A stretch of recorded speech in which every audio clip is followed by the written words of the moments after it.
Bien, mesdames et messieurs, bonjour.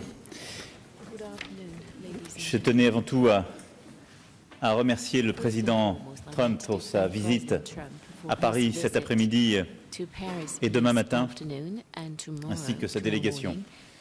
J'étais ravi de pouvoir accueillir tout à l'heure le président Trump et son épouse, qui a accepté l'invitation que je lui ai faite il y a quelques semaines de venir à Paris pour participer au 14 juillet en France.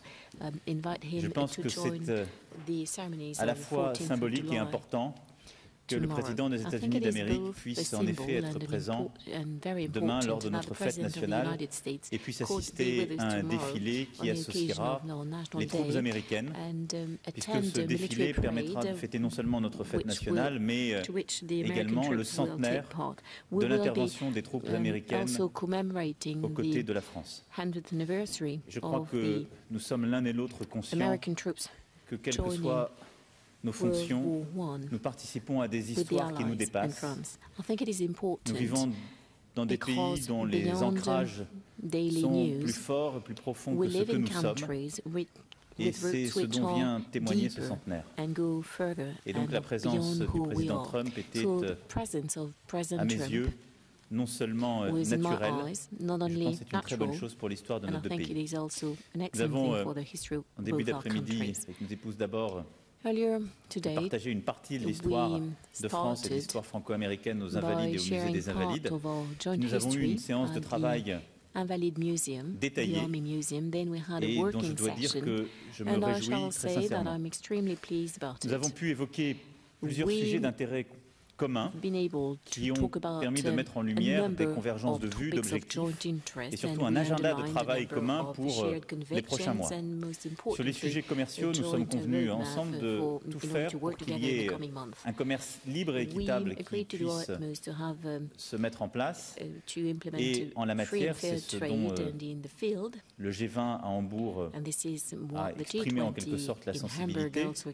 Nous souhaitons pouvoir travailler ensemble pour prendre des mesures efficaces de lutte contre le dumping dans tous les secteurs où ces pratiques apparaissent, en échangeant les informations dont nous disposons et en permettant à l'Union européenne, aux États-Unis d'Amérique de prendre les mesures nécessaires pour protéger, dans le cadre du libre-échange, mais d'un juste libre-échange, l'ensemble des secteurs d'activité qui sont les nôtres, ainsi que nos travailleurs.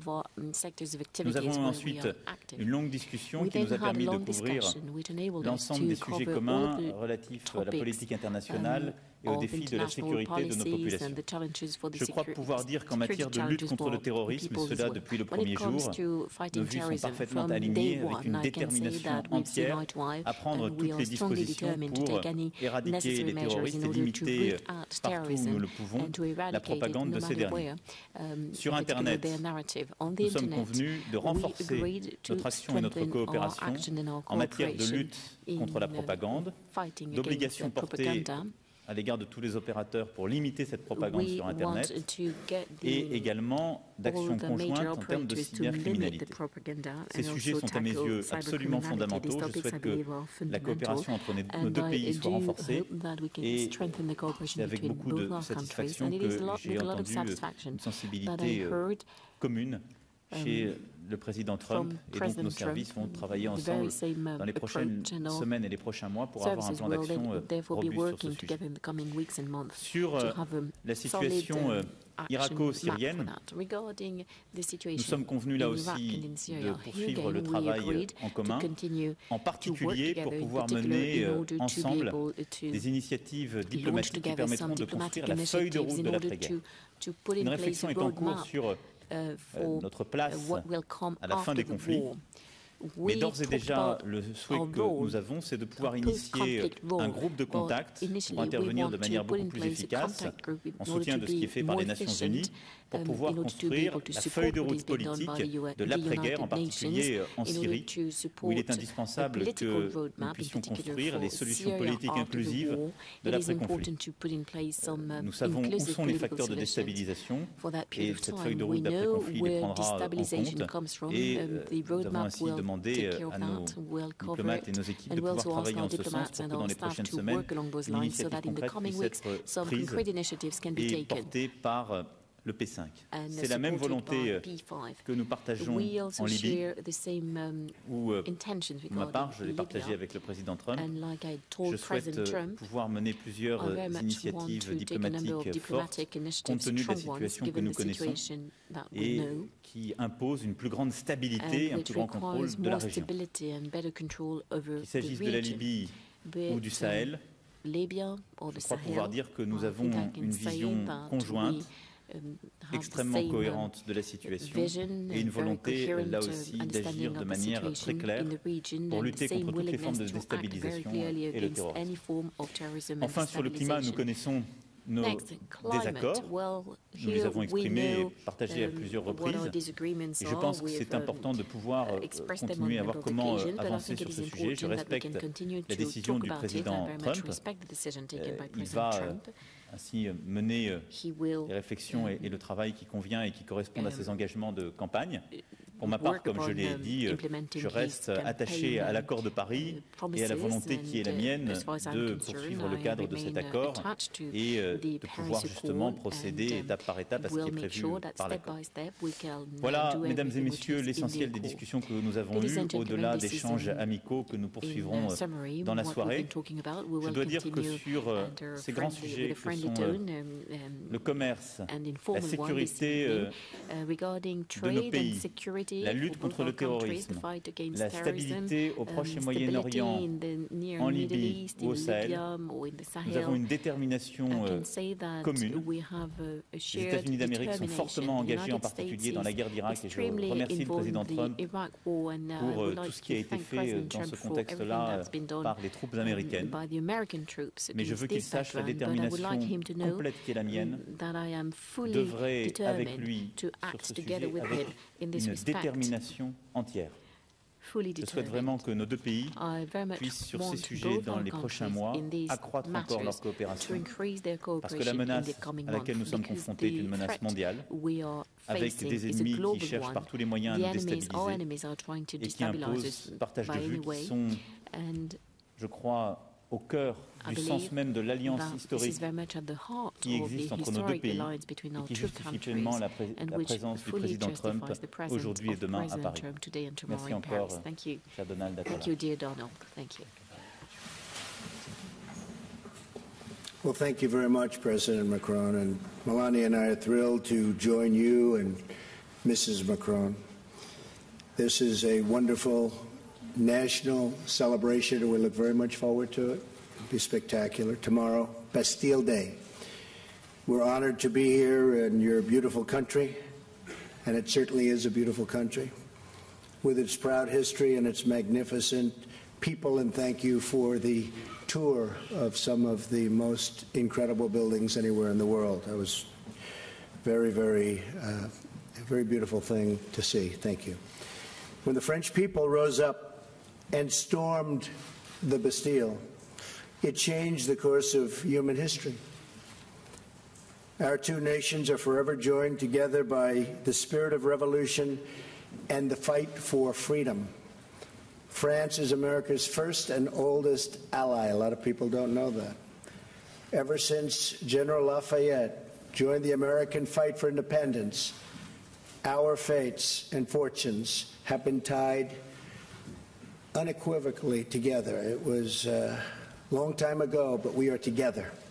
And I think together perhaps more so than ever. The relationship is very good. This visit also commemorates another milestone. 1 century ago, the United States entered World War I. And when the president called me, he had mentioned that fact 100 years ago, and that was, I said, Mr. President, I will be there.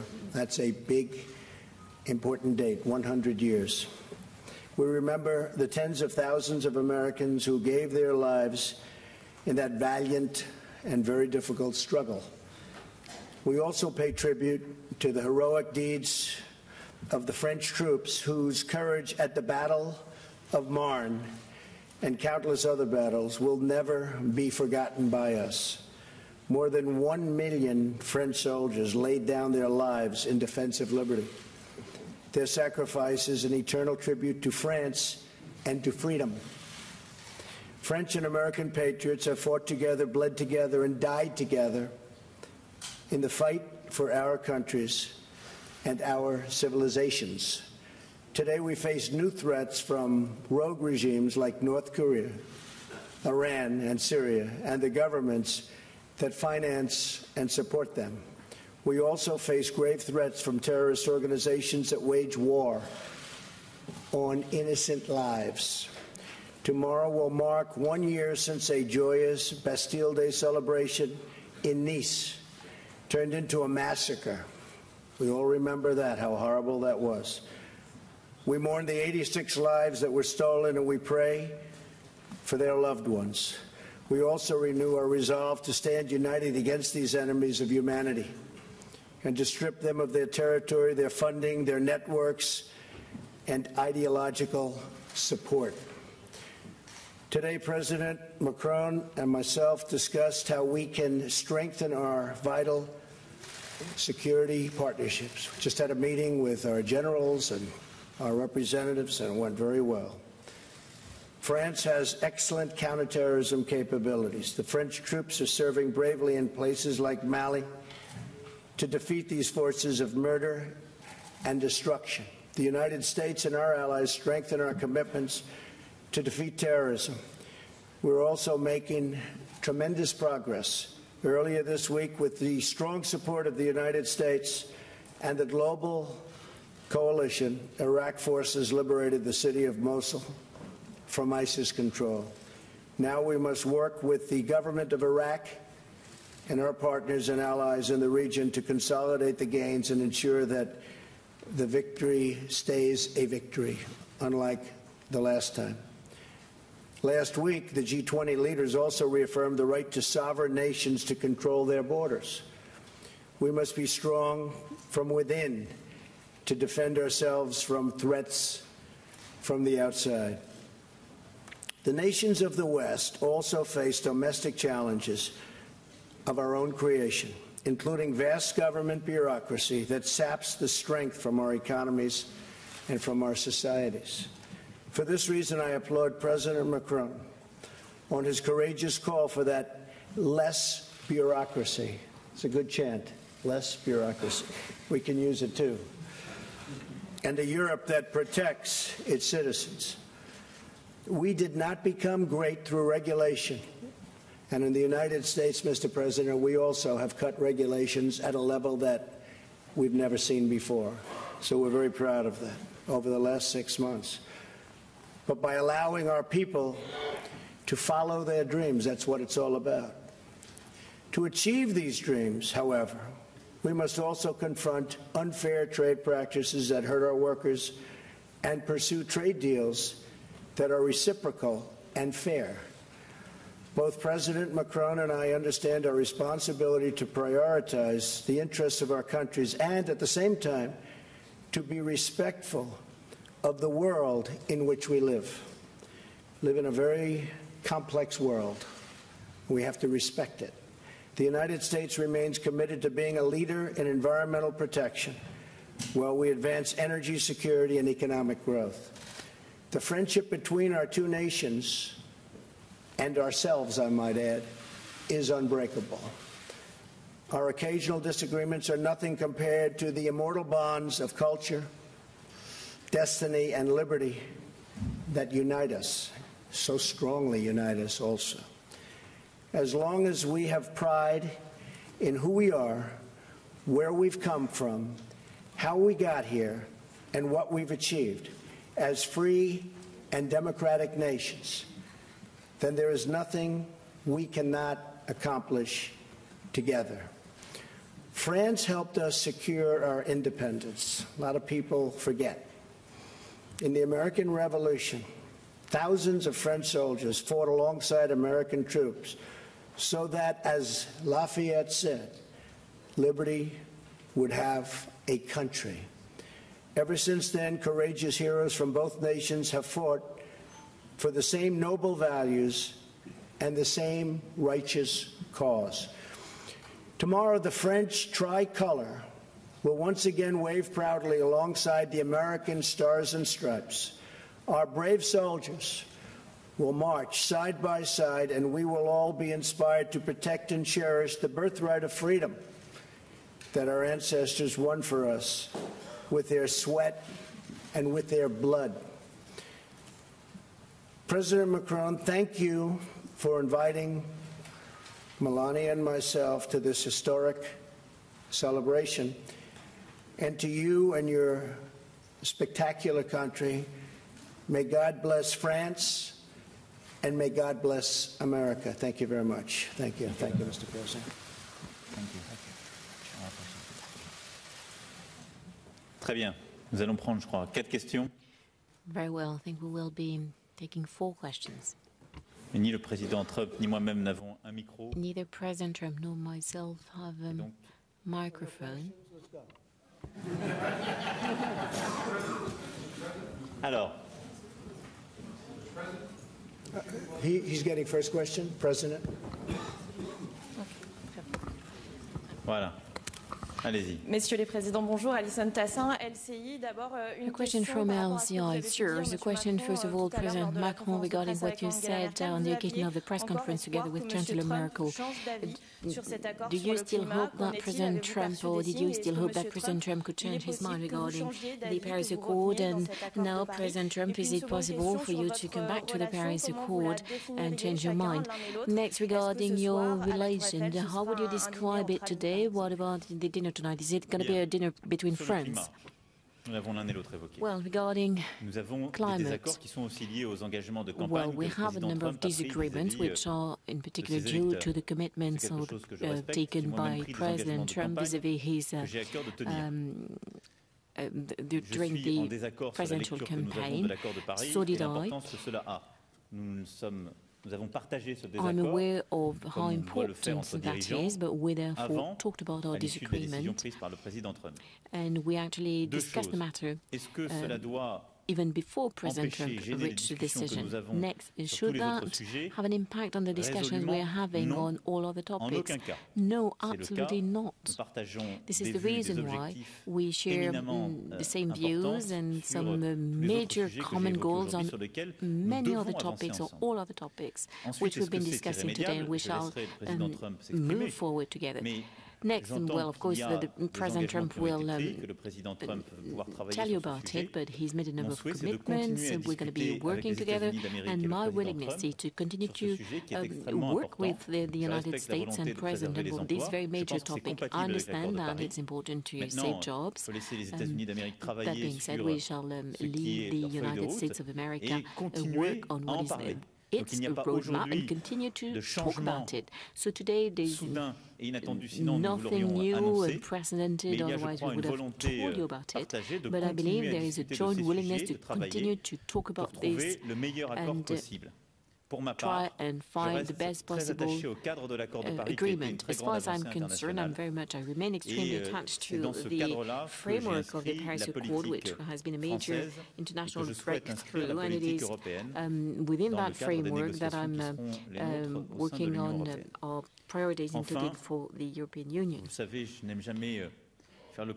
Lastly, as you know, I never very much want to comment who we are and what we're doing personally, but I can tell you that this evening at the Eiffel Tower it will be a dinner between friends, because we are the representatives of 2 countries which have been allies forever, and because we've been able to build a strong relation which is dear to me because it matters a great deal for both our countries. It will therefore give me great pleasure to have dinner together with you tonight. I think that I can reiterate we have a very good relationship, a good friendship, and we look forward to dinner tonight at the Eiffel Tower. That'll be something special, and yeah, I mean, something could happen with respect to the Paris Accord. We'll see what happens. But we will talk about that over the coming period of time. And if it happens, that'll be wonderful. And if it doesn't, that'll be okay too. But we'll see what happens. But we did discuss many things today, including the ceasefire in Syria, and we discussed the Ukraine, we discussed a lot of different topics. We briefly hit on the Paris Accord. and we'll see what happens. Okay? Yes, ma'am. Go ahead.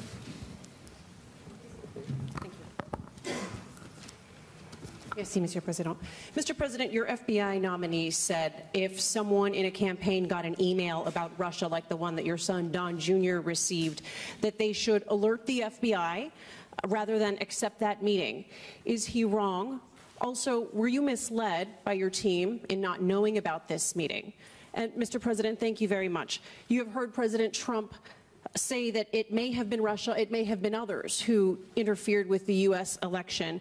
Is President Trump taking a hard enough line on Russia as you see it? Merci. Well, I'll start off by saying, first of all, I believe that we will have a great FBI director. I think he's doing really well. And we're very proud of that choice. I think I've done a great service to the country by choosing him. He will make us all proud, and I think someday we'll see that, and hopefully someday soon.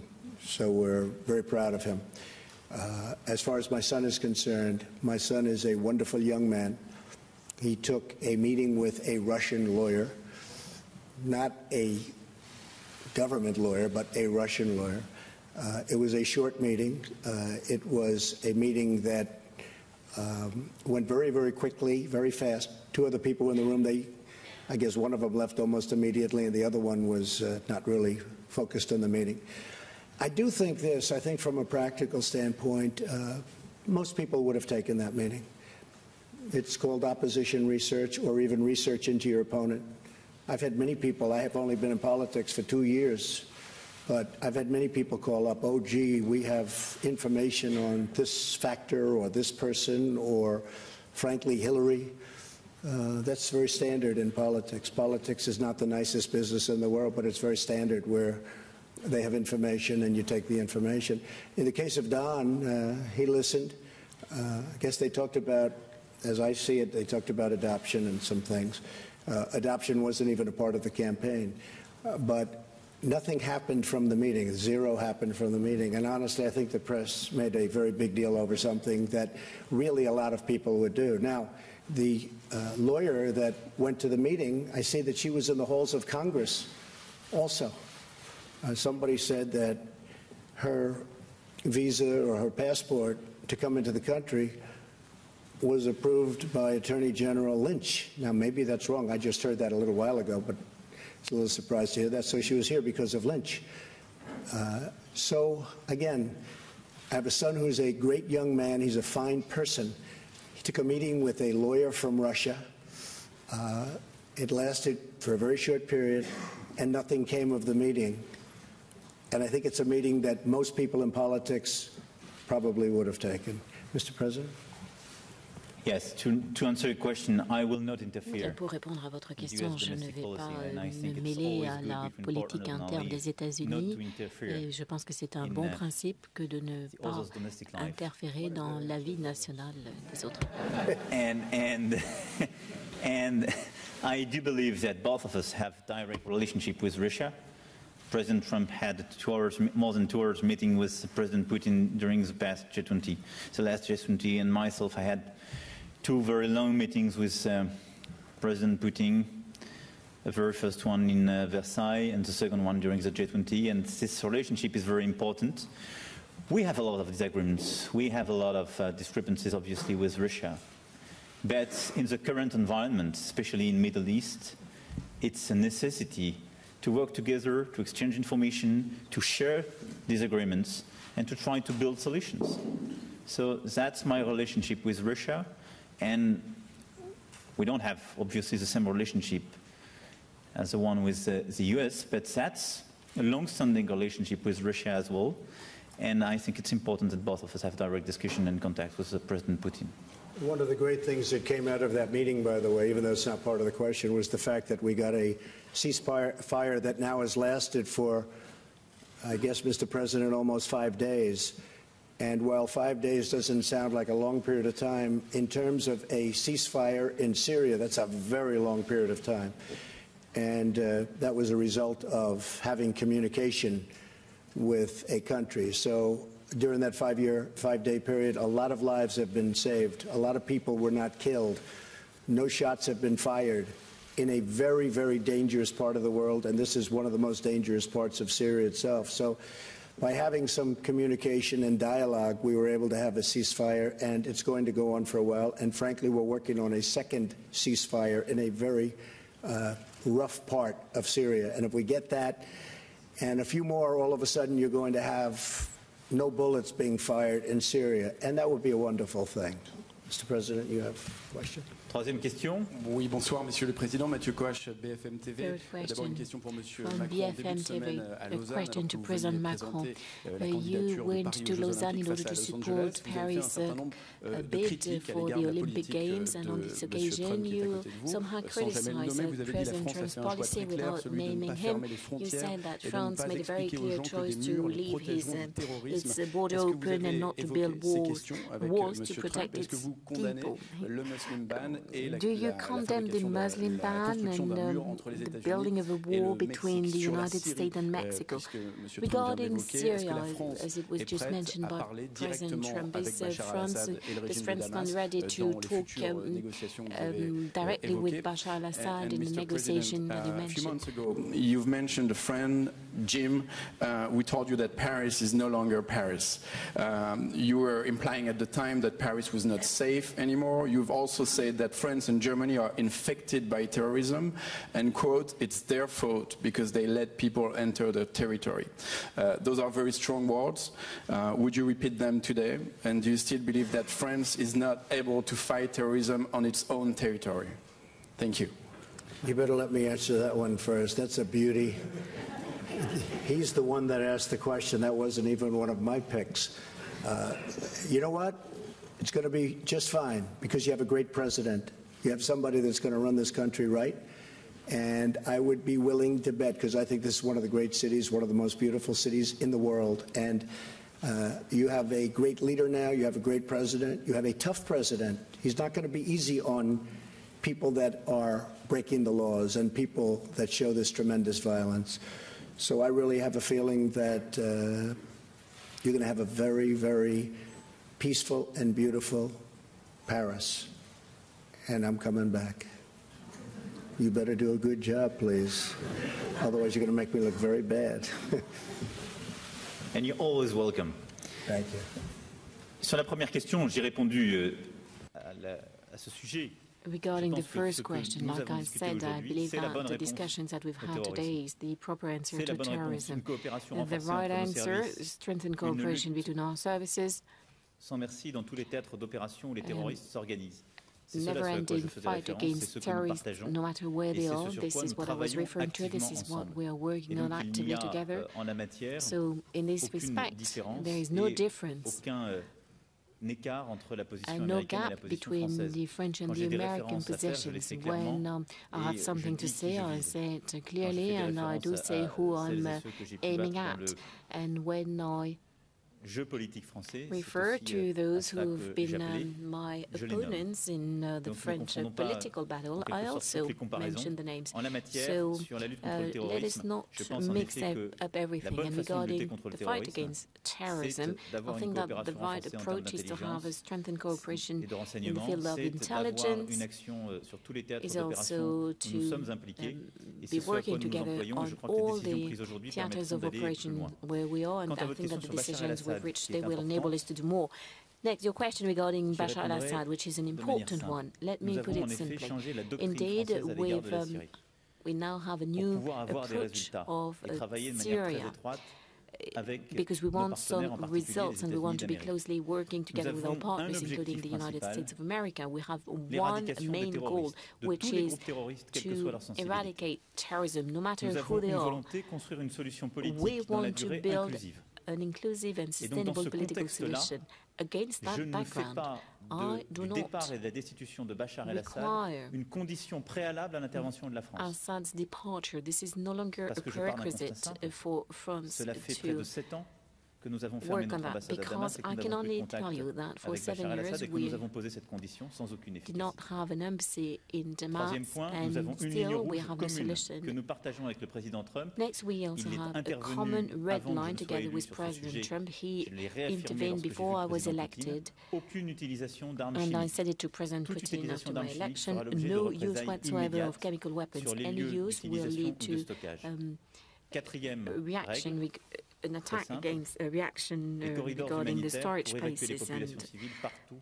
next, où we elles also sont want impliquées. Et le humanitarian cinquième point, c'est de corridors. construire dans la durée la stabilité politique. Also, we want to build a sustainable political réussir à tenir stability cette feuille de for route, Syria. This is our nous avons roadmap. besoin In d'une order to initiative stick diplomatique to it, we au-delà de need l'action militaire a que nous conduisons. diplomatic C'est ce dont nous initiative sommes beyond convenus our avec la military volonté partagée actions. This is what we've been d'initier agreed un upon. groupe de contact incluant agreeing les upon membres because permanents du Conseil we de want sécurité, to take an plusieurs autres initiative with puissances régionales the intéressées members au of the conflit. Security Council and a Et number d'évidence, of il y aura les représentants de Bachar countries el-Assad involved qui in sont the impliqués dans process. cette négociation Of course, there qui will be permettra de construire la representatives of feuille de route Assad that will enable us post-guerre. to Mais put il y in aura place the aussi d'autres roadmap sensibilités for et il after y the aura aussi war. des But représentants there des will forces also d'opposition be syriennes representatives d'évidence. of the Syrian opposition and people with parlerons avec different ces backgrounds, and we will dans ce talk cadre-là. to all of them against that Dernière question background. pour One un last journaliste question américain. for an American journalist. Go ahead.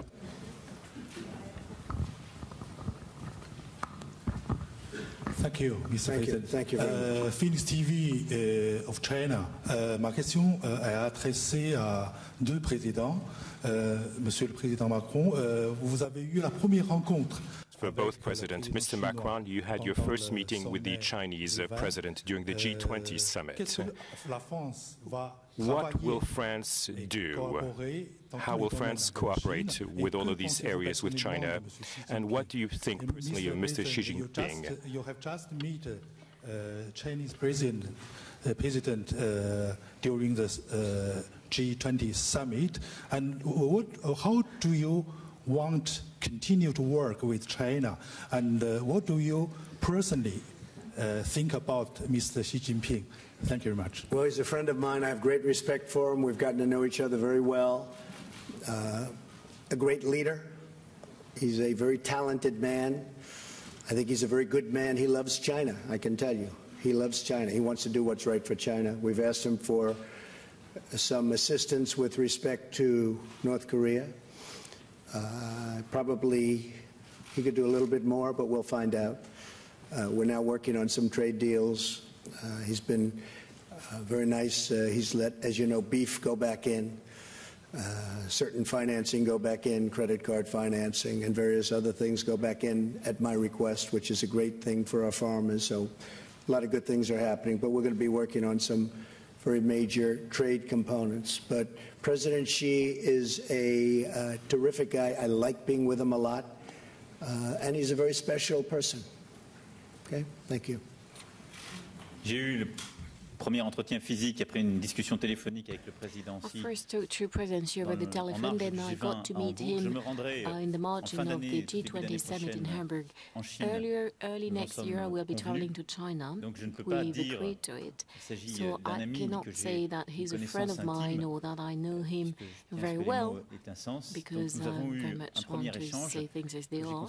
But we had some initial contacts which were extremely fruitful and positive. I have a lot of respect for President Xi, and I would like to say that over the past few months he did express his willingness to have a vision for multilateralism and wanted to commit himself on a number of topics. I think that many of us remember his words in Davos, and he there very strongly expressed his vision of the role of China. We have a number of joint commitments, including on climate. He's very committed to that, and he told me that he wanted to do more in the field, and I can only be happy about it. He wants some strong cooperation. And like President Trump said, there are also the trade issues and regarding a number of activities. There are issues, there are differences, but a joint willingness to sort them out. And as permanent members of the Security Council, we want to work together on all of the topics we've been discussing today. And China, in this respect, is a key partner in order to build peace all around the world. And I share what President Trump just said, that China is to play a very specific role regarding the rising tension, the growing tension with North Korea, and it's important that China can play fully its role in the region. In summary, I think he's today one of the great leaders of our world, implementing a major and ambitious reform of China, society and the economy of China, and therefore my willingness in this respect as well is to have a strategic dialogue, the purpose of which is to continue to talk about the industry, civil nuclear industry, economic matters, and talk about any difficulties we may have together. Très bien. Il me reste à vous remercier, mesdames et messieurs. Allow me to thank you, ladies and gentlemen, and once again thank President Trump for his visit, and I will be seeing him in a few moments in a friendly atmosphere. Thank you, Mr. President, very much. Great honor. Thank you.